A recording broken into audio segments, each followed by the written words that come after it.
Eğer hanavada müşkil bolup gitse, ihtilaf bolup gitse, ne dünyevi taydan, ne uhrevi etyen taat ve ibadetlan, okuyen namazlan lezzeti bolmaya. Hatta şol oğluncuklara bu kadar tesir koya ayindetinne, bu kadar olan ahlakınna, raftarınna, eğer heleyim oğuşmasızlığı müstakim tesir koya. Öyden ihtilafat çıkıverse, zinana barıp öz hanavadetine aitsa, erkek barıp öz hanavadetine aitsa, bir ihtilafat olulya, her gaysi dekalet etye, her gaysi özününkin gaimleye, otadan zinanan ennesi, otadan erkeğin ennesi, her gaysi gaim durmalıdır. Bir zinanı sen diyen etmeye, bir de sen kadının bilmeye, yok. Bu ahir cudaiye var ya, Huday Teala ne diye? En yusliha beynehuma sulha.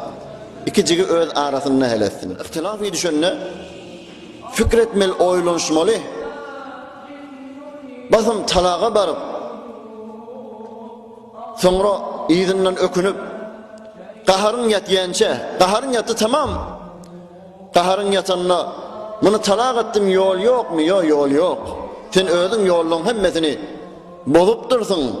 İzinde zati koymanlarsın, rücuğa zat koymanlarsın. Öz zinanasını bir ahlakından çürüyü bir kulli tercih etmesin niptir. Bir ahlakın yok şuraya değil mi? Başka bir gavuriyen ahlakı vardır, şunu özlesin. Ol tereke ahlakından geçtin şu yakşı ahlakı sebeple.